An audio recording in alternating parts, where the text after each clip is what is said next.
ثم نفخ فيه أخرى فإذا هم قيام ينظرون وأشرقت الأرض بنور ربها ووضع الكتاب وجيء بالنبيين والشهداء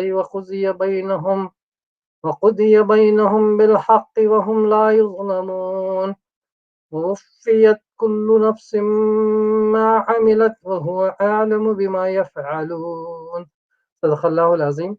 یہ تھی آج کی آیتیں، آیت نمبر 64 to 70، رکو نمبر 7. انشاءاللہ اس کا ٹرانسلیشن پڑھ لیں گے. اے نبی صلی اللہ علیہ وسلم، ان سے کہو پھر کیا اے جاہلو، تم اللہ کے سوا کسی اور کی بندگی کرنے کے لیے مجھ سے کہتے ہو؟ یہ بات تمہیں ان سے صاف کہہ دینی چاہیے، کیونکہ تمہاری طرف اور تم سے پہلے گزرے ہوئے تمام انبیاء کی طرف یہ وحی بھیجی جا چکی ہے کہ اگر تم نے شرک کیا تو تمہارا عمل ضائع ہو جائے گا اور تم خسارے میں رہو گے. لہٰذا اے نبی، تم بس اللہ ہی کی بندگی کرو اور شکر گزار بندوں میں سے ہو جاؤ. ان لوگوں نے اللہ کی قدر ہی نہ کی جیسا کہ اس کی قدر کرنے کا حق ہے. اس کی قدرت کاملہ کا حال تو یہ ہے کہ قیامت کے روز پوری زمین اس کی مٹھی میں ہوگی اور آسمان اس کے دست راز میں لپٹے ہوئے ہوں گے. پاک اور بالا تر وہ ہے وہ اس شرک سے جو یہ لوگ کرتے ہیں. اور اس روز سور پھونکا جائے گا اور وہ سب مر کر گر جائیں گے جو آسمان اور زمین میں ہیں، سوائے ان کے جنہیں اللہ زندہ رکھنا چاہے. پھر ایک دوسرا سور پھونکا جائے گا اور ایک سب کے سب اٹھ کر دیکھنے لگیں گے. زمین اپنے رب کے نور سے چمک اٹھے گی، کتاب اعمال لا کر رکھ دی جائے گی، انبیاء اور تمام گواہ حاضر کر دیے جائیں گے.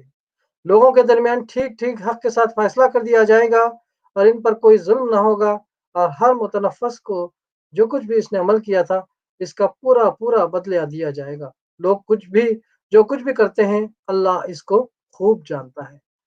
یہ تھا ٹرانسلیشن آج کی ان آیتوں کا. تو اس کی تفسیر میں جانے سے پہلے ہم تھوڑا سا ریکیپ کر لیں گے کہ ہم نے کل کیا پڑھا تھا. ہم نے دیکھا کہ رکو نمبر 1 to رکو نمبر 6 سورہ زمر کے تقریباً انہی چیزوں پہ اللہ تعالیٰ نے توحید کے دلائل، توحید کے بارے میں لوگوں کو بتایا کہ اللہ کی توحید کس طرح ہے، کیونکہ زمین آسمان یعنی ساری دنیاؤں کا مالک، جنت و دوزخ کا مالک، ہر وہ چیز کا، یعنی کہ انسان کو پیدا کرنے سے لے کر یعنی اس تمام دنیا کی جتنی میں مخلوق ان کو پیدا سے لے کر ہر وہ چیز پر اللہ ہی قادر ہے. اللہ تعالیٰ نے یہ بتایا تھا اور کہا تھا کہ دیکھو تم خود اقرار کرتے ہو کہ یہ سب بنانے والا اللہ ہے، لیکن جب مانگنے والا معاملہ آیا، عبادت کرنے والا معاملہ آیا کچھ تو اب تم اس اللہ کے ساتھ کسی اور کو شامل کرتے ہو. تو اللہ تعالیٰ نے یہاں پر انجام بھی بہت اچھی طرح سے بتایا ہے کہ جو لوگ اللہ کے ان بتائے ہوئے راستوں پر، اللہ کی رسول صلی اللہ علیہ وسلم کی بتائے ہوئے تعلیمات پر عمل کرتے ہیں اور خالصاً اللہ کی عبادت کرتے ہیں، کوئی بھی معاملے میں اللہ کو شرک نہیں کرتے، یعنی کہ چاہے وہ اللہ کی صفات میں شرک یا ڈائریکٹ اللہ سے شرک، یعنی کہ یا چھپی ہو یا ظاہری، کوئی شرک میں بھی مبتلا نہیں ہوتے. اللہ تعالیٰ نے ان کا انجام بھی بتایا کہ کس طرح سے اللہ تعالیٰ انہیں باغوں والی جنتوں میں اور انہیں آرام پہنچائے گا. اور دوسری طرف اللہ تعالیٰ نے کہا کہ کچھ لوگ ایسے ہوتے ہیں جو اللہ کے ساتھ کسی اور کو شرک کر دیتے ہیں اور ان کی نالج بھی نہیں ہوتی، وہ چیزیں اللہ کے بارے میں بھی گمان کرتے ہیں. اور کچھ لوگ ایسے ہوتے ہیں جو جانتے بوجھتے اللہ سے شرک کرتے ہیں. اور کچھ لوگ ایسے ہوتے ہیں جو ان کو مصیبت آ جاتی ہے، بڑا کٹھن وقت آتا ہے تو تب اللہ کو پکارتے ہیں، اور جیسے اللہ تعالیٰ ان کی مصیبت کو حل کر دیتا ہے تو اپنے علم پر، اپنی ہوشیاری پر ناز کرتے ہیں کہ یہ تو میں نے اس لیے کیا تھا، یا میرے ساتھ کسی اور شریک نے، یعنی فلاں دیوتا، فلاں میرے بزرگ نے اس طرح. تو اللہ تعالیٰ کہتا ہے کہ ان لوگوں کا تو انجام اللہ تعالیٰ بہت ہی یعنی کہ دردناک انجام بتایا اللہ تعالیٰ نے. تو اسی کا، اور کل بھی ہم نے پڑھا تھا کہ کس طرح سے اللہ تعالیٰ ان لوگوں سے کہا کہ دیکھو خسارے میں رہو گے اور سب سے بڑا خسارہ وہی ہے جو اس دن آخرت کے دن ملے گا. تو اسی کا کنٹینیوشن ہے آج بھی انشاءاللہ، اس کو تفسیر کنٹینیو کر لیتے ہیں. اے نبی صلی اللہ علیہ وسلم، ان سے کہو پھر کیا اے جاہلو، تم اللہ کے سوا کسی اور کی بندگی کرنے کے لیے مجھ سے یہ کہتے ہو؟ یہ بات تمہیں ان سے صاف کہہ دینی چاہیے، کیونکہ تمہاری طرف اور تم سے پہلے گزرے ہوئے تمام انبیاء کی طرف یہ وحی بھیجی جا چکی ہے کہ اگر تم نے شرک کیا تو تمہارا عمل ضائع ہو جائے گا یعنی شرک کے ساتھ کسی عمل کو عمل صالح قرار نہیں دیا جائے گا، اور جو شخص بھی مشرک رہتے ہوئے اپنے نزدیک بہت سے کاموں کو نیک کام سمجھتے ہوئے کرے گا، ان پر وہ کسی اجر کا مستحق نہ ہوگا، اور اس کی پوری زندگی سراسر ضیاءکاری بن کر رہ جائے گی، اور تم خسارے میں رہو گے۔ لہٰذا اے نبی صلی اللہ علیہ وسلم، تم بس اللہ کی بندگی کرو اور شکر گزار بندوں میں سے ہو جاؤ۔ ان لوگوں نے اللہ کی قدر ہی نہ کی جیسا کہ اس کی قدر کرنے کا حق ہے، یعنی ان کو اللہ کی عظمت و کبریائی کا کچھ اندازہ ہی نہیں ہے۔ انہوں نے کبھی یہ سمجھنے کی کوشش ہی نہیں کی کہ خداوند عالم کا مقام کتنا بلند ہے، اور وہ حقیر ہستیاں کیا شے ہیں جن کو یہ نادان لوگ خدائی میں شریک اور معبودیت کا حقدار بنائے بیٹھے ہیں۔ اس کی قدرت کاملہ کا حال تو یہ ہے کہ قیامت کے روز پوری زمین اس کی مٹھی میں ہوگی، اور آسمان اس کے دست راست میں لپٹے ہوئے ہوں گے۔ زمین اور آسمان پر اللہ تعالیٰ کے کامل اقتدار تصرف کی تصویر کھینچنے کے لیے مٹھی میں ہونے اور ہاتھ پر لپٹے ہونے کا استعارہ استعمال فرمایا گیا ہے۔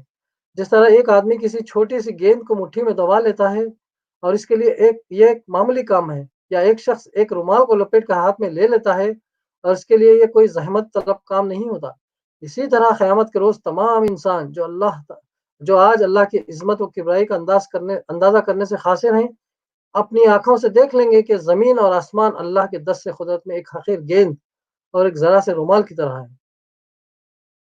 مسند احمد، بخاری، مسلم، نسائی، ابن ماجہ، ابن جریر وغیرہ میں حضرت عبداللہ بن عمر رضی اللہ عنہ اور حضرت ابو ہریرہ رضی اللہ عنہ کی روایت منقول ہوئی ہے کہ ایک مرتبہ نبی صلی اللہ علیہ وسلم ممبر پر خطبہ ارشاد فرما رہے تھے۔ دوران خطبہ یہ آیت پر صلی اللہ علیہ وسلم نے تلاوت فرمائی اور فرمایا، اللہ تعالیٰ آسمانوں اور زمینوں یعنی سیاروں کو اپنی مٹھی میں لے کر اس طرح پھرائے گا جیسا ایک بچہ گیند پھراتا ہے، اور فرمائے گا، میں ہوں خدائے واحد، میں ہوں بادشاہ، میں ہوں جبار، میں ہوں کبریائی کا مالک۔ کہاں ہے زمین کے بادشاہ، کہاں ہے جبار، کہاں ہے متکبر؟ یہ کہتے کہتے حضور صلی اللہ علیہ وسلم پر ایسا لرزہ طاری ہوا کہ ہمیں خطرہ ہونے لگا کہ کہیں آپ ممبر سمیت گر نہ پڑے۔ پاک اور بالاتر ہے وہ اس شرک سے جو یہ لوگ کرتے ہیں، یعنی کہاں اس کی یہ شان و عظمت و کبریائی اور کہاں اس کے ساتھ خدائی میں کسی کا شریک ہونا۔ اور اس روز سور پھونکا جائے گا۔ سور کے یعنی مولانا نے ان ڈیٹیل سورہ یاسین اور سورہ مومنین، سورہ کہف، سورہ نمل، سورہ ابراہیم، سورہ انعام، سورہ حج، سورہ طہ، دوسری جگہ مولانا ان ڈیٹیل اس کی تشریح کی تھی کہ سور کتنے قسم کے ہیں، کب کون سا سور پھونکا جائے گا۔ یہاں پر بس اس کا یعنی کہ ذکر کیا گیا ہے۔ اور اس روز سور پھونکا جائے گا اور وہ سب مر کر گر جائیں گے جو آسمانوں اور زمین میں ہیں، سوائے ان کے جنہیں اللہ زندہ رکھنا چاہے۔ پھر ایک دوسرا سور پھونکا جائے گا اور ایک سب کے سب اٹھ کر دیکھنے لگیں گے۔ یہاں صرف 2 مرتبہ سور پھونکے جانے کا ذکر ہے۔ ان کے علاوہ سورہ نمل میں ان دونوں سے پہلے ایک اور نفخت سور واقع ہونے کا ذکر آیا ہے، جسے سن کر زمین و آسمان کی ساری مخلوق دہشت زدہ ہو جائے گی، آیت نمبر 87۔ اسی بنا پر احادیث میں 3 مرتبہ نفخت سور واقع ہونے کا ذکر کیا گیا ہے۔ ایک نفخت الفزع یعنی گھبرا دینے والا سور، دوسرا نفخت الصعق یعنی مار گرانے والا سور، تیسرا نفخت قیام لرب العالمین یعنی وہ سور جسے پھونکتے ہی تمام انسان جی اٹھیں گے اور اپنے رب کے حضور پیش ہونے کے لیے اپنی مرخدوں سے نکل جائیں گے۔ زمین اپنے رب کے نور سے چمک اٹھے گی، کتاب اعمال لا کر رکھ دی جائے گی۔ انبیاء اور تمام گواہوں سے مراد وہ گواہ بھی ہیں جو اس بات کی شہادت دیں گے کہ لوگوں تک اللہ تعالیٰ کا پیغام پہنچا دیا گیا تھا، اور وہ گواہ بھی جو لوگوں کو اعمال کی شہادت پیش کریں گے۔ ضروری نہیں کہ یہ گواہ صرف انسان ہی ہوں، فرشتے اور جن اور حیوانات اور انسانوں کے اپنے اعضاء اور در و دیوار اور شجر و حجر سب ان گواہوں میں شامل ہوں گے۔ تمام گواہ حاضر کر دیے جائیں گے، لوگوں کے درمیان ٹھیک ٹھیک حق کے ساتھ فیصلہ کر دیا جائے گا، اور ان پر کوئی ظلم نہ ہوگا، اور ہر متنفس کو جو کچھ بھی اس نے عمل کیا تھا اس کا پورا پورا بدلہ دیا جائے گا۔ لوگ جو کچھ بھی کرتے ہیں اللہ اس کو خوب جانتا ہے۔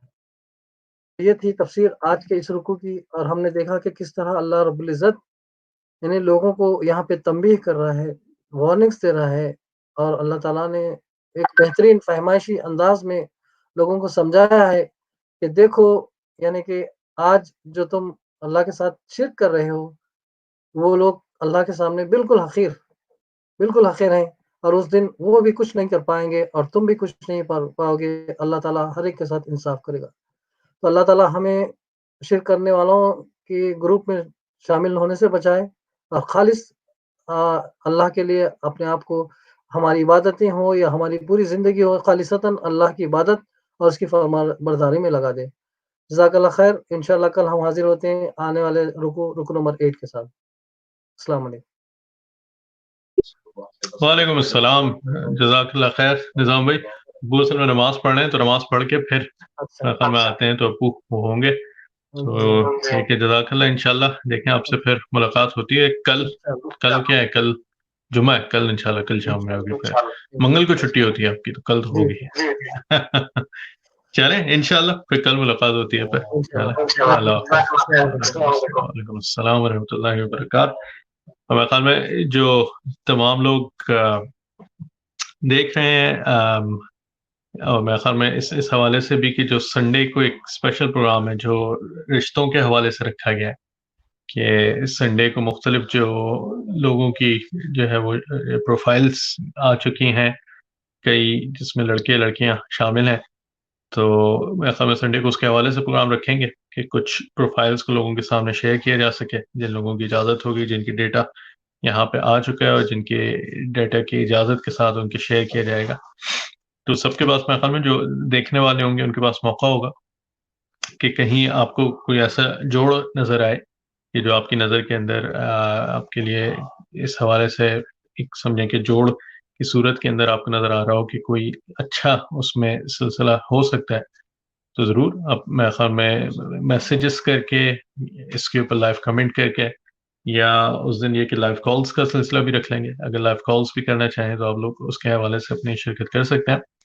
اور یہ میرے خیال میں جیسے کہ اللہ کے نبی کریم صلی اللہ علیہ وسلم کا ارشاد مبارک ہے، آپ نے کہا کہ نکاح من سنتی فمن رغب عنہ فلیس منی. آپ نے کہا کہ نکاح جو ہے وہ میری سنتوں کے اندر سے ہے. اور یہ کہ کسی بھی سمجھ سکتے ہیں کہ معاشرے کی جو اکائی ہوتی ہے، جو اس کی بنیاد ہوتی ہے، وہ ایک خاندان ہوتا ہے. ایک خاندان کے آغاز سے ہی سارا معاشرے کی ایک پوری تشکیل پاتی ہے. اس کے اندر میاں بیوی کے ایک رشتے سے اولاد سے بڑھ کے پھر ایک سمجھنے کے خاندانوں سے بڑھ کے پھر معاشرہ. تو یہ جتنے بھی ایک سمجھ لیں کہ ان کا آغاز ہوتا ہے، نقطۂ آغاز ہوتا ہے، وہ اسی انداز سے ہوتا ہے کہ جو میاں بیوی ہیں یا شوہر اور بیوی ہیں، ان کا رشتے سے جڑنے سے پورا ایک سمجھیں کہ ایک پورے معاشرے کی تشکیل اس کے اوپر جو ہے وہ مکمل طور پر قیاس کرتی ہے. اور یہی چیز سب سے اہم ہوتی ہے اس حوالے سے کی بھی، کہ سمجھا جا سکے کہ اس معاشرے کے اندر جو اس وقت مسائل ہیں، جن میں ایک بڑا مسئلہ یہ ہے کہ اچھے خاندانوں کی تشکیل ہونا بڑا مشکل ہو گیا. تو اس کے اندر کوشش جتنی بھی ہماری ہو سکتی ہے، ہم اپنی طرف سے جتنی کوشش اس کے اندر کر سکتے ہیں کہ ان مسائل کے حل کی طرف بڑھا جا سکے کسی بھی صورت کے اندر. تو اس کو اختیار کرنے کے لیے میرے خیال میں اتوار کی روز یہ جو ایک پروگرام تشکیل دیا گیا کہ جس کے اندر کچھ میرے خیال میں والدین بھی تشریف لائیں گے، کچھ دوسرے لوگ جو خواتین اور حضرات ہیں وہ بھی تشریف رکھیں گے اور گفتگو کریں گے اور دیکھیں گے کہ کیا ایک ایسی سبیل نکالی جا سکتی ہے کہ جس کے ذریعے سے ان مسائل کو کوئی حل تلاش کیا جا سکے. تو آپ لوگ ضرور سنڈے کو میرے خیال میں تھوڑا سا شروع جو ہے وہ جلدی کر لیں گے. 7 بجے میرے خیال میں یہاں برطانیہ کے وقت کے حساب سے شروع کر لیں گے، کیونکہ پاکستان میں کافی دیکھنے والے ہیں. تو پھر اس سے یہ ہو جائے گا کہ موقع کافی لوگوں کو بڑھ جائے گا. تو چھوٹا سا وہ کیپ لے کے اور پھر یہاں پہ شمس صاحب دوبارہ پروگرام کا آغاز کریں.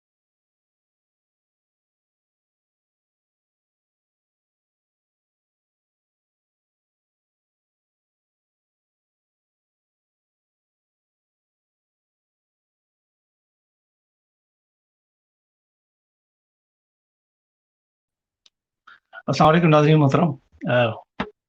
کیسے مزاج ہیں آپ لوگوں کی؟ خیریت سے ہیں؟ امید ہے آپ ٹھیک ہوں گے. آج کا دن آپ کا اچھا گزرا ہوگا، اور ہم یہ امید کرتے ہیں کہ انشاءاللہ آپ کے آگے کے دن بھی جو ہے وہ اچھے گزریں گے انشاءاللہ تعالیٰ.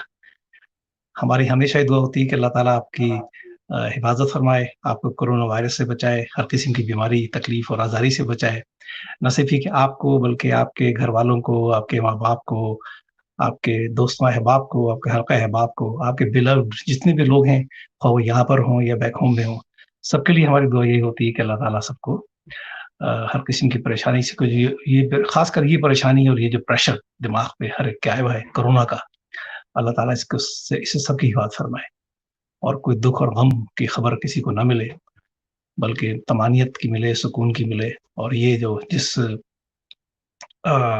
ٹینس ماحول سے ہم گزر رہے ہیں، اللہ تعالیٰ اس کو آسان کر دے، آسانی عطا فرما دے ہم کو، اور تکلیفوں کو دور فرما دے، اور زندگی کے جو معاملات ہیں ان کو نارمل کر دے، اور جو کیا نام ہے حالات جس سے گزر رہے ہیں عجیب و غریب قسم کے حالات ہیں، یعنی جس سے شاید کبھی بھی لوگ اس طرح نہیں گزرے. لوگ کہتے ہیں کہ شاید ہمارے بڑے بوڑھے بھی یہ کہہ رہے ہیں، اور ان کے جو شاید بوڑھے ہوتے وہ بھی یہ کہیں گے کہ صدیوں کے بعد شاید ایسا کوئی ایسا مرحلہ یہ آیا ہے آزمائش کا کہ اللہ تعالیٰ اس آزمائش سے جو ہے وہ گزروا دے کسی طرح سے ہر آدمی کو سکون سے اطمینان کے ساتھ، کامیابی کے ساتھ، کہ ہم اس آزمائش میں اللہ کی پاور کے اندر بھی نہ آئیں، اور جو ہے وہ یعنی کہ عافیت کے ساتھ اس آزمائش سے نکل رہے ہیں.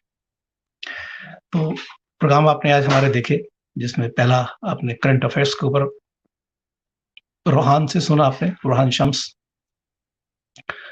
بہت دلچسپ. انہوں نے دنیا میں مختلف جو حالات ہوتے رہتے ہیں اس میں سے جو اہم ایشوز ہوتے ہیں اور اہم نیوز آئٹم کی دنیا میں چل رہے ہوتے ہیں اس کے اوپر وہ تبصرہ کرتے ہیں. اس کے بعد پھر آپ نے قرآن کا درس سنا. یہ ہمارا ایک ریگولر وہ ہے فیچر ہے جس میں ہمارے نظام الدین غوری صاحب آن لائن قرآن کریم کا درس دیتے ہیں، تفہیم القرآن سے خاص کر. اور تیسری چیز جو ہے وہ میں حاضر ہوتا ہوں، تو کبھی تو میں شروع میں حاضر ہو جاتا ہوں اور کبھی پھر میں آخر میں آتا ہوں. تو آج میں نے اس کا انتخاب جو آخر میں کیا ہے، اسی کہ میں ذرا باہر نکلا ہوا تھا، کچھ کام تھے اور کچھ مصروفیات دوسری تھی، تو میں نے کہا یہ پہلے پروگرام یہ ہو جائیں، اس کے بعد پھر میں آپ سے مخاطب ہوں انشاءاللہ. تو اب ہمارا جو اہم پروگرام آنے والا ہے، یعنی کہ ہم مثلا میں پہلے یہ کیا کرتے تھے، ہر 1-2 مہینے کے بعد ایک اہم ایونٹ کرتے تھے کہ جس کے اندر ہم اپنی کمیونٹی کے لوگوں کو بلاتے تھے، مسلم غیر مسلم سب کو انوائٹ کرتے تھے، اور عام طور سے یہ ڈنر ہمارا ہوتا تھا. اور اس ڈنر کے اندر ہم کسی اچھے اسپیکر کو بلایا کرتے تھے. کافی بڑے اچھے اسپیکرز آئے ہمارے، جیسے لاسٹ 3 بڑے اچھے ہمارے پروگرام ہوئے تھے، جس کے اندر ایک تو مشہور پروفیسر کنورٹڈ مسلم ڈاکٹر امینہ بلیک آئی تھی، اور انہوں نے بہت پیارا لیکچر دیا تھا، بہت دلچسپ. اس کے بعد جو ہوا تھا غالباً فیبرری کے اندر ہمارا ہوا تھا، جس میں 2 وائٹ مسلم کے نام سے، اب بتا 2 ریورٹڈ مسلم ہیں اور وہ 2 وائٹ مسلم برٹش ہیں. تو اس عنوان سے اپنے وہ پروگرام کرتے ہیں.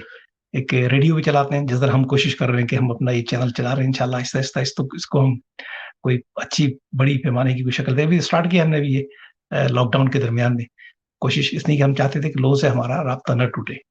تو اس لاک ڈاؤن کے اندر یہ طریقہ ہم نے سوچا کہ آن لائن لوگوں سے ہم رابطہ رکھیں، اس لیے کہ ملنے ملانے کا تو کوئی سین تھا ہی نہیں اس کے اندر. تو لہٰذا ہم نے یہ سوچا کہ آن لائن لوگوں سے رابطہ رکھیں، اور قرآن کریم کا درس بھی کا سلسلہ ہمارا چلتا رہے، کہ جو ہمارا ہفتہ وار ہوتا تھا، کئی سرکل تھے ہمارے، اور 1-2 مہینے کے اندر ہمارے یہ ایونٹ ہوتے تھے. تو لاسٹ ایونٹ میں بڑا اچھی یہ 2 وائٹ مسلم جو آئے تھے، جس میں جن کے نئے نام جو ہیں وہ انہوں نے ایک نے اپنا نام یوسف رکھا ہے اور ایک نے اپنا نام جنید رکھا ہے. تو بڑی دلچسپ، وہ بڑی اچھی گفتگو اور بات چیت کرتے ہیں وہ لوگ، بڑے پیارے انداز کے اندر. جالی اسٹائل ہوتا ہے نا، برٹش اسٹائل جو بڑا اصل میں جوک سے بھرپور ہوتا ہے. وہ اوقات اپنے جوک بناتے ہیں، لیکن اس میں وہ اپنا ہی مذاق اڑاتے ہیں، کوئی اس میں شرم محسوس نہیں کرتے. تو ان کے بڑے اچھے پروگرام تھے، اور بڑی سیریس انہوں نے باتیں کی، اور بعض جو انہوں نے بڑی مزیدار قسم کے جوکس کیے. اور اس میں پھر دیکھا آپ نے کہ فیملیز میں پارٹیسپیٹ بھی کرتی ہیں، بچے جو آتے ہیں اس کے اندر کتنی پیاری بچے آئے تھے اس کے اندر، جنہوں نے کسی نے تلاوت کی تھی، کسی نے نشید نعت سنائی تھی، کسی نے کوئی اسپیچ کی تھی. مختلف قسم کی چیزیں ہوتی ہیں. تو وہ اب چونکہ ہمارا جب سے ہوا ہے کرونا کا وہ ختم ہوا ہے، تو لہٰذا ہم کوشش کرتے ہیں کہ اب اس کو آن لائن ہم کوئی ایسے ایونٹ کریں. اور سنڈے کو انشاءاللہ ہم یہ کر رہے ہیں. یہ اس میں جیسے بتا رہے تھے روحان ابھی، اور ہم نے کافی لوگوں کو بتانے کی کوشش کی ہے کہ اس میں یہ بھی ایک اصل میں کیسا کہنا چاہیے کہ ضرورت ہے ہماری کمیونٹی کی، کہ جس کی فکر ہونا چاہیے، اور کہ ہمارے ہاں جو بچے بڑے ہو رہے ہیں، بچیاں بڑی ہو رہی ہیں، اور پھر اس کے علاوہ بھی جو لوگوں کے مثل میں ڈائیورسڈ بھی ہیں یہاں پر، بہت سے بیوہ اور کیا نام ہے جو لوگ ہو چکے ہیں جن کی بیویاں انتقال کر گئی ہیں وہ بھی ہیں، اور اس میں اچھی عمر کے بھی ہیں، دیڑھ عمر کے بھی ہیں، اور کچھ بھی ایسے بھی جن کے بچے بھی ہیں، کچھ ایسے ہیں کہ جن کی مطلب بچے سیپریشن کے نتیجے میں کسی ایک کے ساتھ رہ رہے ہیں، یا تو والدین ان کے سنبھالا ہوا ہے یا ان کے والد سنبھال رہے ہیں. بہرحال ان کی سب کی ضروریات ہیں اصل میں، تو ان کے لیے پریشان ہیں کافی. تو ان کی پریشانی کو دور کرنے کے لیے اپنے طور پہ یہ ہلکی سی کوشش کرتے رہتے ہیں. ویسے عموماً الحمدللہ ہم نے کافی رشتے کرائے، شادی میں کرائی، نکاح بھی پڑھا دیتا ہوں میں بغیر پیسوں بھی پڑھا دیتا ہوں، کیونکہ کرنا چاہے کوئی ایسی بات نہیں ہے. تو یہ ہم کام کرتے رہے. دعا کیجیے کہ اللہ تعالیٰ اس کو میں برکت دے، اس میں قبولیت کرے اللہ تعالیٰ، اور اس میں ہمارے ذریعے سے رشتے ہوں اللہ تعالیٰ ان کے رشتوں کو برقرار رکھے، اور اس میں اپنی رحمت کو، اپنی تائید کو، اپنی نصرت کو، اپنی برکت کو اس میں شامل فرما دے، اور اچھی فیملیز ایک دوسرے کے ساتھ جڑیں، اچھے خاندان ایک دوسرے کے ساتھ اپنے تعلقات کو استوار کریں، اور اچھی سوسائٹی ہماری اس طرح سے جنم لے، اور ہم لوگ جو ہیں وہ اس سے ایک اچھی مثالیں اپنے معاشرے کے اندر قائم کریں، اور لوگ جو ہیں اس کو دیکھ کر ہم سے متاثر ہوں، اور ہم سے متاثر ہوں بلکہ اسلام سے بھی متاثر ہوں. اس لیے کہ یہاں پر آپ دیکھیے کہ جس سوسائٹی میں ہم رہ رہے ہیں وہ آپ پتہ ہے کہ ایک نان مسلم سوسائٹی ہے، اور ہم جو اس کے اندر سمجھ لیجیے کہ اقلیت میں مائنورٹی ہیں ہم لوگ. تو ہم تو اصل میں بڑی سمجھ لیے کہ کہنا چاہیے کہ لائم لائٹ میں رہتے ہیں، فوکس کرتے ہیں، لوگ ہمیں دیکھتے ہیں، اور ہمارے ہر رویے سے، ہمارے ہر عمل سے، ہماری ہر گفتگو سے، ہمارے ہر ایکشن سے ہم پہچانے جاتے ہیں کہ ہم کس تہذیب کی نمائندگی کر رہے ہیں، کس دین کو ہم مانتے ہیں، اور کس نبی کے ہم پیروکار ہیں، کس خدا کی تعلیمات پر ہم ایمان رکھتے ہیں، اور کون سی کتاب ہے کہ جس سے ہم رہنمائی حاصل کرتے ہیں. یہ سب باتیں لوگ اصل میں ہمیں ہماری ہر چیز کو دیکھ کر کرتے ہیں، دیکھ رہے ہوتے ہیں. تو لہٰذا بڑی ہمیں محتاط رہنے کی ضرورت ہے. تو صرف ہمیں بھی، اپنی پوری فیملیز کو، اپنے بچوں کو بھی، اپنے خاندانوں کو بھی، عورتوں کو، سب کو اس معاملے میں بہت حساس ہونا چاہیے کہ ہم یہ سمجھ لیجیے کہ ہم دیکھیں، ہم اسٹیج پر ہیں سب، اور سب لوگ جو ہمیں دیکھ رہے ہیں اصل میں. جس طرح اسٹیج پہ کوئی فنکار ہوتا ہے، یا کوئی مقرر ہوتا ہے، یا کوئی جو آدمی پریزنٹیشن دے رہا ہوتا ہے، تو وہ بڑی اپنے اندر سے وہ محسوس کرتا ہے کہ ابھی سب دنیا مجھے دیکھ رہی ہے، میری ہر چیز کو دیکھ بھی رہی ہے، سن بھی رہی ہے، اور ایک ایک چیز کو نوٹ کر رہی ہے. تو اسی لحاظ سے بڑا اس میں محتاط رہنے کی ضرورت ہے. اچھا، ہماری گفتگو اسی سلسلے سے کچھ چل رہی ہے، اور ہم نے سوچا ہے کہ ہم سنڈے تک اپنی بات چیت کو اس موضوع پر چلائیں گے. اور پچھلے دنوں بھی ہم نے اس پر بات کی کہ ایک سوسائٹی جو ہوتی ہے، یا خاندان جو ہوتا ہے، تو ان کا جو آغاز جو ہوتا ہے وہ میاں بیوی سے ہوتا ہے. میاں بیوی کے تعلقات، کہ میاں بیوی کے تعلقات کیسے ہونے چاہیے، ان کے حقوق کیا ہیں، ان کے فرائض کیا ہیں، اور آداب کیا ہے، زندگی کے آداب کیا ہیں، اصل میں شادی شدہ زندگی کے آداب کیا ہے. تو یہ میں کل کئی دنوں سے بیان کر رہا ہوں اس میں. تو یہ نہ صرف یہ کہ جن کی شادیاں ہو چکی ہیں ان کے لیے فائدے مند ہیں، بلکہ جن کی نہیں ہوئی ہیں ان کے بھی فائدے مند ہیں. ان لڑکوں کے لیے بھی اور لڑکیوں کے لیے بھی، اور جو شادی کرنے جا رہے ہیں اصل میں، جو رشتے اپنے دینے جا رہے ہیں، ان کے لیے بھی اس میں نفع ہے کہ وہ دیکھیں کہ اس کے اندر کیا روشنی ان کو ملتی ہے. اس نہیں کہ اللہ کے نبی، ہماری باتیں ظاہری باتیں قرآن اور حدیث سے ماخوذ ہوں گی. تو وہی بات، اور میں نے آپ سے کہا تھا کہ ہم نے اس کے لیے ایک کتاب کا انتخاب کیا تھا، اور وہ کتاب ہے آداب زندگی. یہ بہت پیاری کتاب ہے، اس کو دیکھیے آپ. یہ مولانا یوسف اصلاحی صاحب کی کتاب ہے.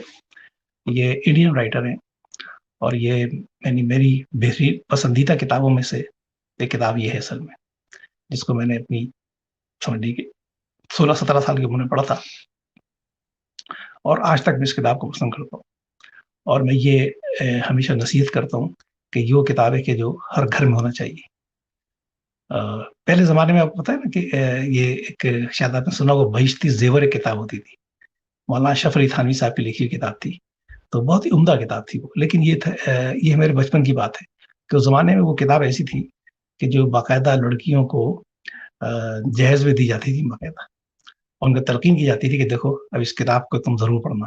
اس میں وہ ساری باتیں، سارے آداب، سارے فرائض، سارے حقوق، اور ساری وہ مصلحتیں، اور ساری وہ باتیں جو قرآن و حدیث سے جمع کی ہیں اس میں لکھی تھی انہوں نے، کہ ایک شادی شدہ زندگی کو کیسے کامیاب بنایا جائے. لیکن وہ وقت کے ساتھ ساتھ چونکہ پتہ ہے کہ آپ کو چیزیں متروک ہوتی ہیں، تو وہ کتاب بھی تقریباً اب متروک ہو چکی ہے. اس میں ایک تو زمانہ بدل گیا، اس کی زبان بھی ذرا کافی یعنی کہ قدیم تھی، اور بڑے کہنا چاہیے ثقیل قسم کے اور مشکل قسم کے اس میں الفاظ اور محاورے اور ساری چیزیں استعمال کی گئی تھیں کہ جو پھر لوگوں کو، لڑکیوں کو مشکل ہوتی تھی پیش آنا پڑھنے میں. تو لہٰذا یہ کتاب اس کے بعد لکھی گئی اصل میں، اور یہ ہندوستان کے اندر مقبول ترین کتابوں کے اندر ہے، اور پاکستان کے اندر بھی ہے، اور اب یہ انگلش کے اندر بھی اس کا ترجمہ ہے. میرے خیال ایٹیکیٹس آف اسلام کے نام سے اس کا ایک ترجمہ، اگر آپ نیٹ پہ دیکھیں مل جاتی ہے بڑے آرام سے.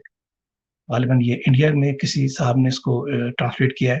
اس کے علاوہ جو امریکہ میں اور کینیڈا میں ایک تنظیم اسلامک سرکل آف نارتھ امریکہ، ایکنا کے نام سے، تو انہوں نے بھی اس کو ٹرانسلیٹ کیا. بلکہ کہوں گا کہ مولانا یوسف صلاحی صاحب جو ہے وہ آج کل ایکنا ہی سے اصل میں منسلک ہیں، اور غالباً کینیڈا میں یا نارتھ امریکہ میں کہیں وہ سیٹل ہیں، اور پھر وہاں کسی اسلامک سینٹر کے امام بھی ہیں، اور اس کے وہ خطیب بھی ہیں، اور مسلمانوں کی رہنمائی کا کام وہاں پر کر رہے ہیں. بڑے ابھی بھی اس عمر میں، حالانکہ میرا خیال ہے 90 سے زیادہ ان کی عمر ہو گئی، لیکن ماشاء اللہ اللہ تعالیٰ ان کا کہنا چاہیے کہ سایہ سلامت رکھے. ابھی بھی ان کی صحت جو قابل رشک ہے، اور ابھی بھی سنا ہے کہ ہر جمعے کو وہ خطاب بھی کرتے تھے اور درس بھی دیتے تھے، اور روزمرہ کے جو معاملات تھے وہ بڑے بخوبی طریقے سے اس کو انجام دیتے ہیں اس میں. تو آپ بھی کوشش کیجیے کہ یہ کتاب نیٹ پہ دیکھ لیجیے. آپ کو تو نیٹ پہ ملیں گی آپ کو کتابیں، ظاہر امیزون پہ بھی ہے، نیٹ پہ بھی ہے. آداب زندگی مولانا یوسف اصلاحی، اور اگر آپ اس کو انگلش میں دیکھیں گے تو ایٹیکیٹس آف اسلام بائی یوسف اصلاحی. تو یہ کتاب دیکھیے. تو اس کتاب میں سے میں نے پچھلے دنوں کچھ صفحات پڑھے تھے، تو میں کوشش کروں گا کہ اس میں آج پھر آپ کو اس میں سے کچھ چیزیں پڑھ کے سناؤں، پڑھ کر، اور اس کے بعد پھر اس میں سے اگر کچھ جو چیزیں تشریح طلب ہوں گی تھوڑی بہت، تو وہ بھی آپ کے سامنے میں بیان کرتا رہوں گا. تو اس کا ٹاپک یہ ہے کہ آپ کی شادی شدہ زندگی کے آداب، ہر چیز کے آداب، چلنے کے آداب، پھرنے کے آداب، کھیلنے کے آداب، کھیلنے کودنے کا کچھ آداب بھی بتائیں اس کے اندر، اور آپ گھریلو زندگی کے آداب، مسجد جانے کے آداب، اور کیا نام ہے خط لکھنے کے آداب، نماز کے آداب، مسجد کے آداب. ایک ایک چیز سے بھری ہوئی کتاب ہے، پوری زندگی آپ کی. کاروبار کے آداب، رنج و غم کے آداب، راستے کے آداب. یہ دیکھیے آپ، آداب کے نام سے، یعنی مینرز، سونے جاگنے کے آداب، کھانے پینے کے آداب، ایک ایک چیز کو انہوں نے، تجارت کے آداب، لباس کے آداب. یعنی مسلسل کے اسلام تو اصل میں ایک مکمل سیاست کے آداب یہ سب بتایا اس نے، عبادت کے آداب. تو اسلام میں چونکہ مکمل نظام زندگی اصل میں کہ جو زندگی کے ہر پہلو سے بحث کرتا ہے اور زندگی کے ہر پہلو میں رہنمائی کرتا ہے. یہ ایسا دین نہیں ہے خالی کہ جس کا تعلق خالی مسجد سے ہو، یا دوسرے مذاہب میں جو تصور ہے مذہب کا، کرسچینٹی کے اندر، یا اگر آپ ہندوازم میں دیکھیں یا بدھزم میں دیکھیں، اور دنیا کے جتنے مذاہب ہیں ان کے یہاں مذہب کا تصور جو ہے وہ اصل میں محدود ہوتا ہے. وہ کہتے ہیں کہ مذہب جو ہے اس کا تعلق صرف، یعنی کہنا چاہیے کہ ایک خاص ریچولس اگر آپ کو یعنی ضرورت ہوتی ہے اس کے لیے، اور خدا سے کوئی تعلق، دعا کرنا ہے، کوئی مرنے کے وقت کوئی دعائیں پڑھنی ہے، یا پیدائش کے وقت کوئی رسومات ادا کرنی ہے، یا شادی بھی ہے، یعنی اس حد تک انہوں نے اس کو مذہب تک رکھا ہوا ہے. اس کے علاوہ کہتے ہیں کہ مذہب کا تعلق جو ہے وہ زندگی کے معاملات سے کوئی نہیں. انسانوں کی مرضی ہے، جو چاہے وہ زندگی کا اپنا قانون بنائیں، جس کلچر کو اختیار کریں، جو نظام فکر ان کا ہو، اپنی مرضی ان کی. لیکن اسلام اس معاملے میں کہتا ہے کہ نہیں، تمہاری مرضی نہیں، اللہ کی مرضی.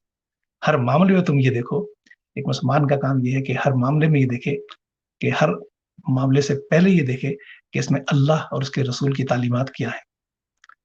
جو تعلیمات ان کو اختیار کر لے، اور جو ان کے خلاف ہوں، جو ان سے ٹکراتی ہوں، کنٹرڈکشن ہو، اس کو چھوڑ دے. وہ یہ اصل میں ایک مومن کا، ایک مسلم کا کام یہ نہیں ہے کہ کچھ چیزیں چھوڑو، کچھ چیزیں اختیار کرے اور کچھ چیزیں نہ کرے. قرآن نے اس کو بڑا اس کے اوپر ناراضگی کا اظہار کیا، طنز کیا اللہ تعالیٰ نے کہ فَتُؤْمِنُونَ بِبَعْضِ الْكِتَابِ وَتَكْفُرُونَ بِبَعْضٍ. یہ کیا بات ہے کہ تم کتاب پاک کی بعض باتوں کو مانتے ہو، بعض کو نہیں مانتے. تو اس کے آگے کی آیت ہے کہ اگر تم ایسا کرو گے تو یاد رکھو دنیا اور آخرت میں بالکل رسوائی کا سامنا کرنا پڑے گا. تو اس رسوائی سے بچنے کے لیے دنیا اور آخرت میں، یعنی کہ اللہ تعالیٰ کی ناراضگی سے بچنے کے لیے، رسول اللہ صلی اللہ علیہ وسلم کی ناراضگی سے بچنے کے لیے ضروری ہے کہ ہم اسلام کو پورے کے پورا اختیار کریں. تمام معاملات میں، انفرادی معاملات کے اندر بھی، اجتماعی معاملات کے اندر، کہ یہاں تک کہ سیاست اور حکومت کے اندر بھی، کہ سیاست کیسی ہونی چاہیے, حکومت کیسے ہونا چاہیے, کیسے لوگ ہمارے حکمران بننے چاہیے, کیسے لوگ ہمارے لیڈر بننا چاہیے, سب کا ذکر جو ہے وہ اللہ اور اس کے رسول کی تعلیمات میں موجود ہے.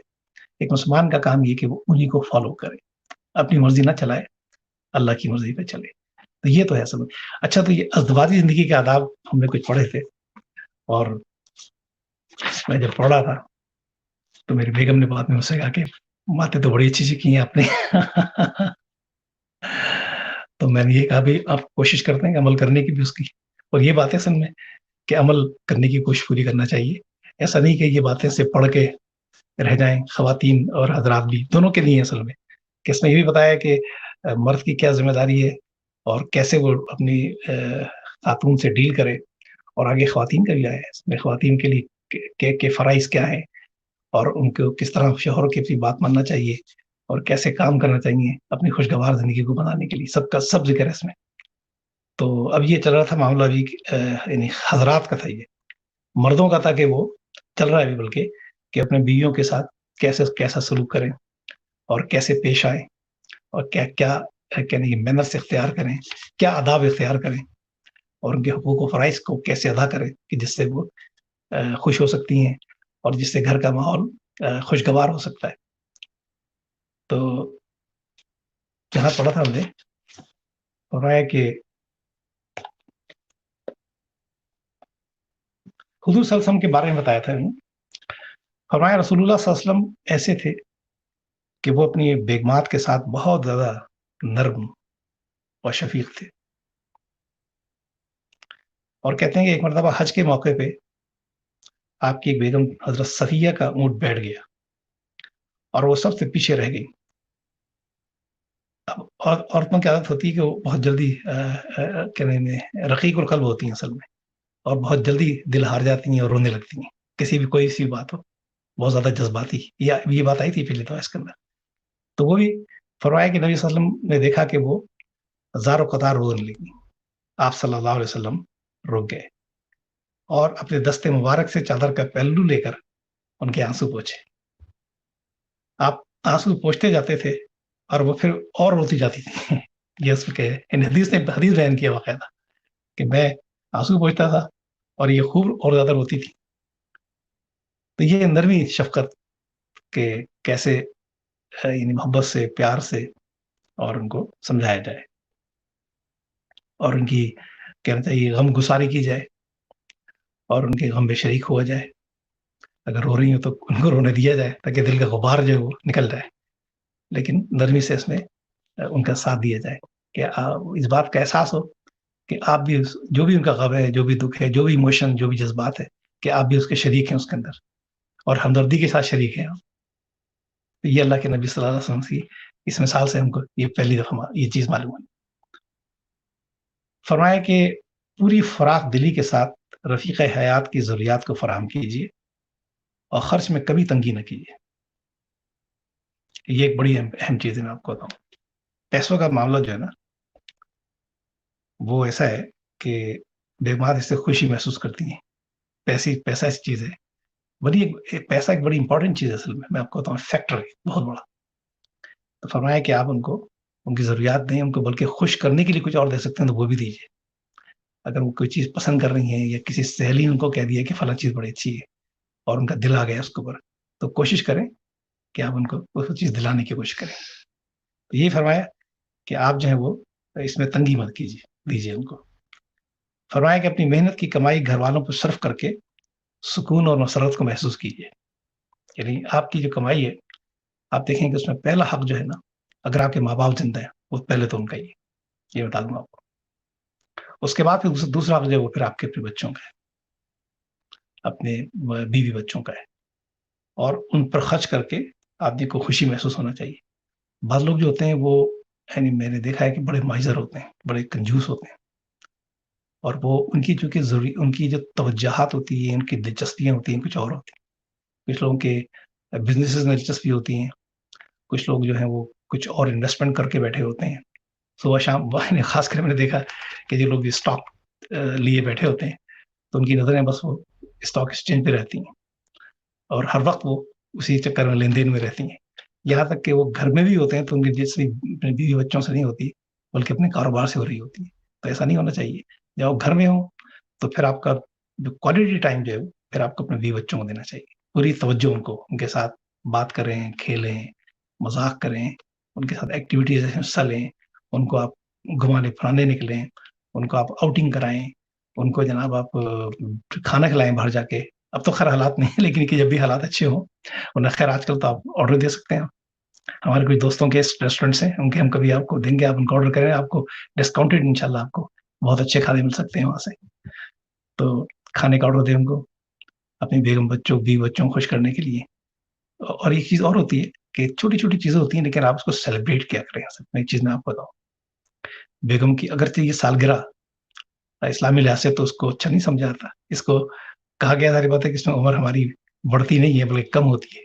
اس پہ تو اور غور کا مقام ہونا چاہیے کہ اللہ تعالیٰ نے جو مہلت دی تھی اس میں ایک سال اور کم ہو گیا. لیکن اس میں کوئی یعنی میں تو کرتا ہوں، میں تو اس طرح اس کو نہیں منایا جائے کہ آپ اس کو باقاعدہ سیلیبریٹ کریں، لوگوں کو جمع کریں اور پھر موم بتیاں بجھائیں اور تالیاں بجائیں اور گانے گائیں. اس کے بجائے آپ یہ کر سکتے ہیں کہ اچھا کھانا کھا لیا کریں، کوئی وش کوئی چیز تحفہ دے دیا کریں، کوئی چیز کا لے لیا کریں. تو یہ اس کو کوئی چھوٹی چھوٹی بات ہے نا، کوئی کسی کی کامیابی ہو گئی، کسی نے کوئی اچیو کر لیا گھر دفتر میں کر لیا، یا اس بچے نے کسی نے اسکول میں اچیو کیا، یا کوئی بہت اچھا کوئی کام ہو گیا، کوئی خوشی حاصل ہو گئی، تو فوری طور پہ اس کو سیلیبریٹ کریں.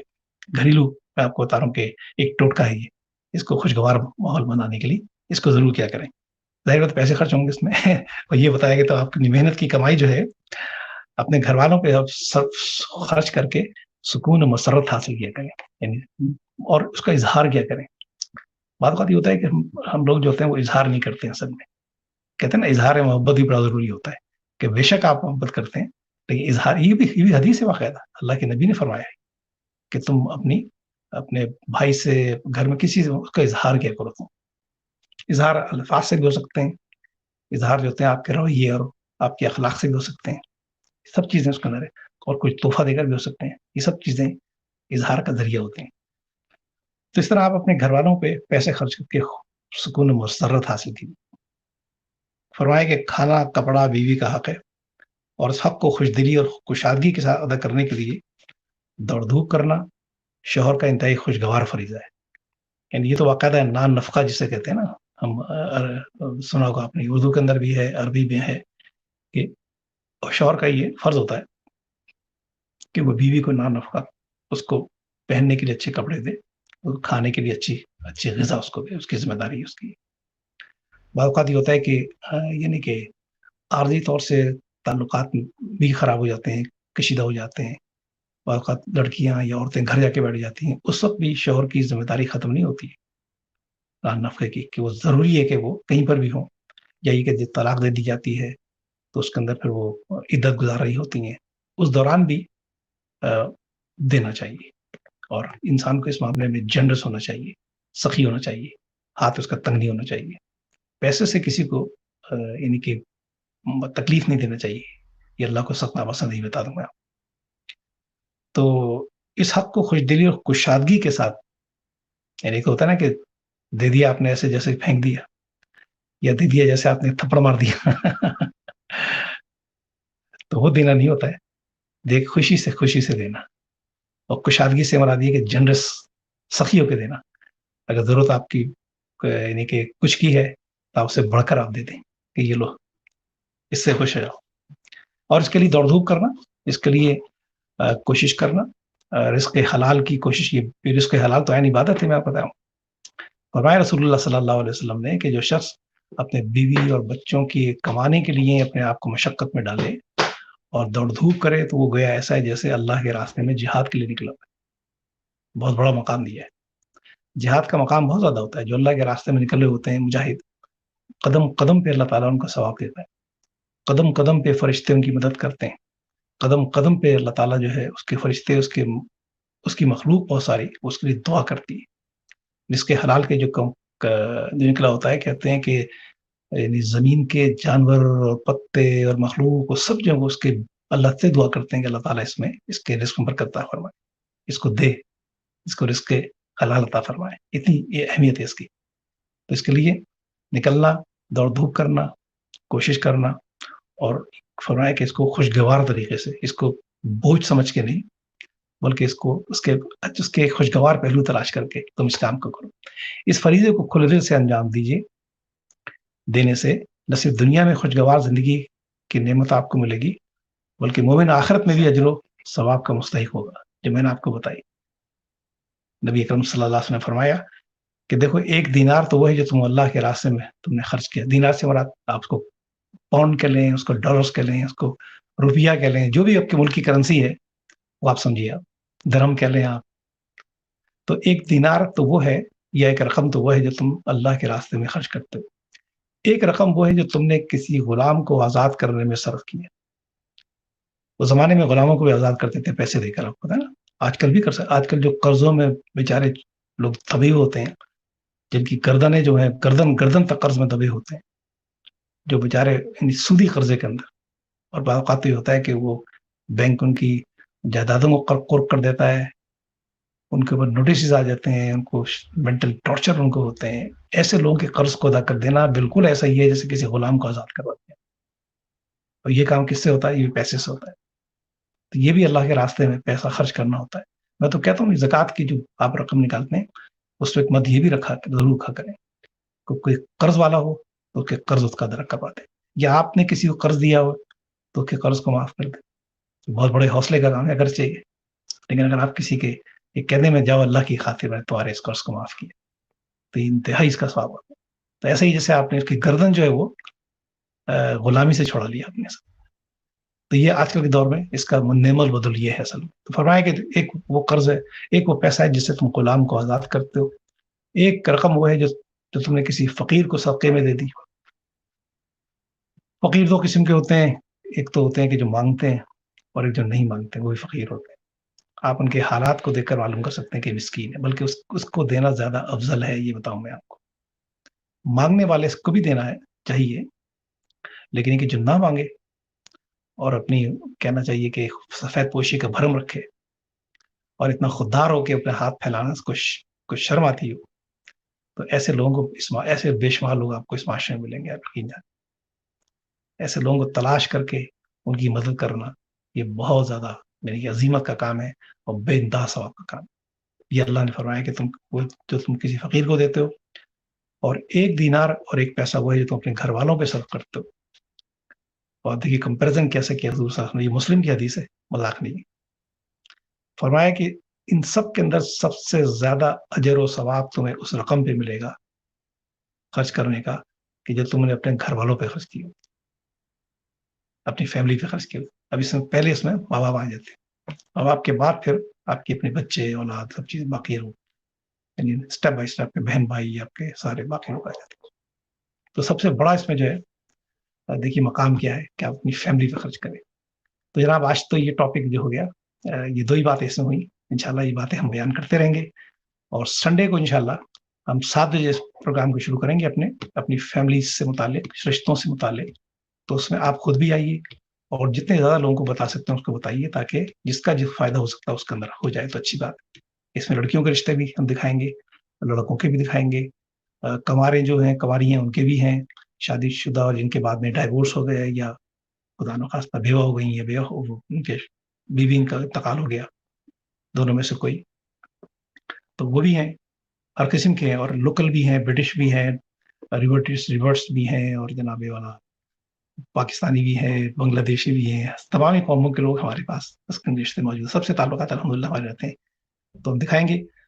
تو آپ بھی اس میں حصہ لیجیے اور ہمارے اس چینل کو کیا کہتے ہیں آپ سبسکرائب بھی کیجیے، اس کو لائک بھی کیجیے، اس کو شیئر بھی کیجیے اپنے دوستوں میں، احباب میں، اپنے جتنے گروپس کے اندر جائیں گے. اور جتنا آپ اس میں شیئر کرتے ہیں تو یہ فیس بک اور یوٹیوب کی عادت ہوتی ہے کہ وہ اس سے ڈبل پھر اس سے ہمارا فائدہ ہو سکتا ہے. اس سلسلے میں اس میں ہم ایک ویب سائٹ بھی ڈیزائن کرنا چاہ رہے ہیں. تو اگر آپ میں سے کوئی صاحب جو ایکسپرٹیز رکھتے ہوں ویب سائٹ کے سلسلے میں ہماری مدد کر سکتے ہوں تو ضرور کیجیے، ہم انہیں خوش آمدید کہیں گے. تو آج کے لیے اجازت دیجیے، آپ سے اجازت چاہتے ہیں، دعا کرتے ہیں اور اپنے آج کا پروگرام ختم کرتے ہیں. کل 8 بجے انشاءاللہ پھر آپ کی خدمت میں حاضر ہوں. دعا کیجیے. اللہم صلی علی محمد وعلی آل محمد کما صلیت علی ابراہیم وعلى آل إبراهيم إنك حميد مجيد اللهم بارك على محمد وعلى آل محمد كما باركت على إبراهيم وعلى آل إبراهيم إنك حميد اللهم ربنا ظلمنا أنفسنا وإن لم تغفر لنا وترحمنا لنكونن من الخاسرين ربنا لا تزغ قلوبنا بعد إذ هديتنا وهب لنا من لدنك رحمة إنك أنت الوهاب فاطر السماوات والأرض أنت ولينا في الدنيا والآخرة توفنا مسلما والحقنا بالصالحين ربنا هب لنا من أزواجنا وذرياتنا قرة أعين واجعلنا متقین اماما. پروردگار عالم ہمارے گناہوں کو معاف فرما، کوتاہیوں سے درگزر فرما، رحم اور کرم فرما. اللہ ہم میں جو پریشان حال ہیں ان کی پریشانی کو دور فرما. اللہ جو لوگ اپنے رشتوں کی تلاش میں ہیں، جن کے ماں باپ پریشان ہیں، اللہ ان کے اچھے رشتے ان کو عطا فرما. بچیوں کی شادی کروا، بچوں کی شادی کروا، اچھے خاندانوں کا اللہ آغاز فرما، ان پہ برکتیں اور رحمتیں نصیب فرما. اللہ جو بیمار ہیں انہیں صحت عطا فرما. جو کرونا وائرس سے اللہ افیکٹڈ ہیں، اللہ ان کو صحت دے دے، بچا لے. اور جو لوگ صحت مند ہیں اللہ ان کو کورونا وائرس سے بچا، ہر قسم کے وائرس سے بچا. اللہ جو دنیا سے چلے جا رہے ہیں اللہ ان کی مغفرت فرما، ان پہ رحم اور کرم فرما. اللہ اس وائرس کو ختم فرما دے. اللہ کوئی رحمت کی ایسی بارش برسا، کوئی یہ رحمت کی ایسی ہوا چلا کہ اس سے یہ وائرس ختم ہو جائے، تیری زمین کے رونقیں واپس آ جائیں. رب العالمین کرم فرما، رحم فرما. صلی اللہ تعالیٰ علی خیر خلق محمد وعلی آلہ وصحبہ اجمعین برحمتک یا ارحم. اجازت دیجیے، کل انشاءاللہ ملاقات ہوگی. السلام علیکم.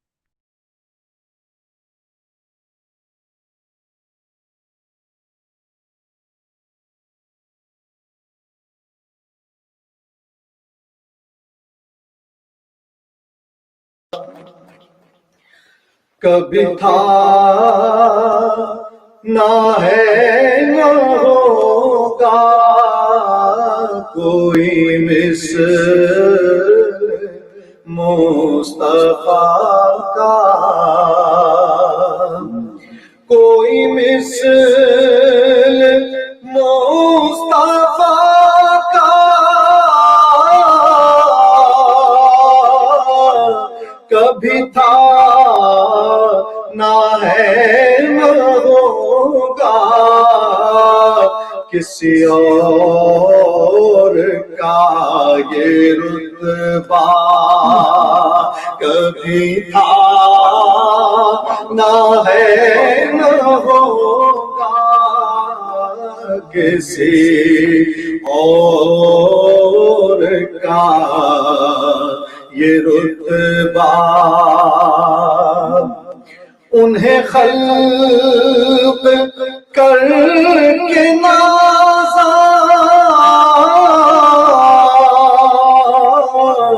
ہوا خود ہی دست قدرت. انہیں خلق کر کے نازا ہوا خود ہی دست قدرت. کوئی شاہکار ایسا کبھی تھا نہ ہے نہ ہوگا کبھی تھا نہ ہے نہ ہوگا.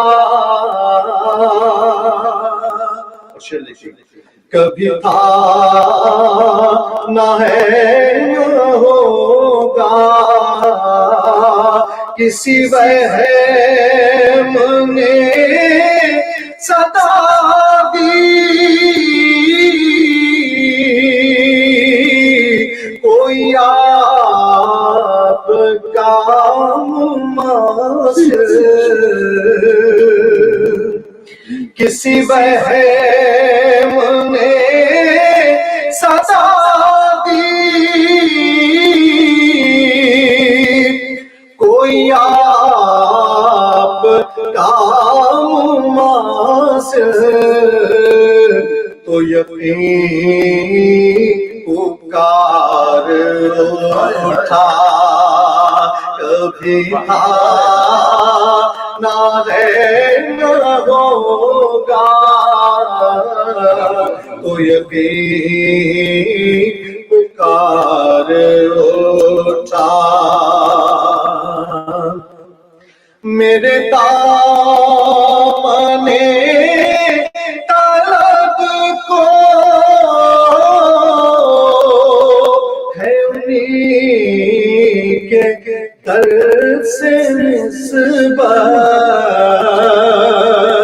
میرے دامن طلب کو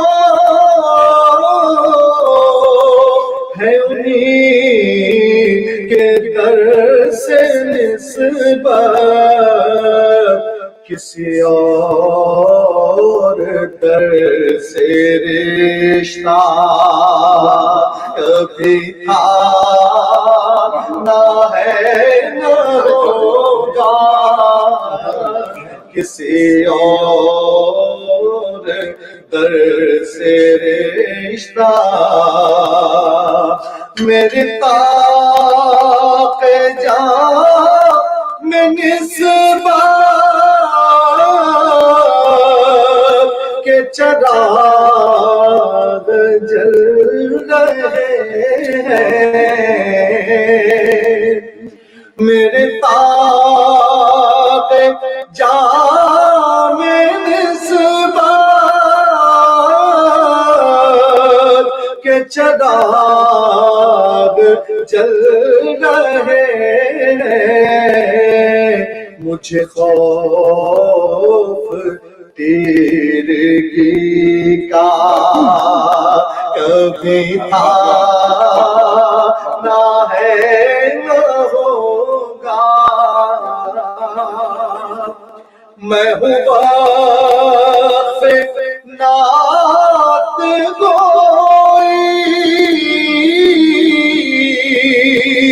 کسی اور کا قصیدہ میری شاعری کا حصہ کبھی تھا نہ ہے نہ ہوگا سارے حشر ان کی رحمت کا صدیق میں ہوں طالب سارے حشر ان کی رحمت کا صدیق میں ہوں طالب مجھے کچھ عمل کا دعویٰ کبھی تھا نہ ہے نہ ہوگا مجھے کچھ عمل کا دعویٰ کبھی تھا نہ ہے نہ ہوگا کوئی مثل مصطفیٰ کا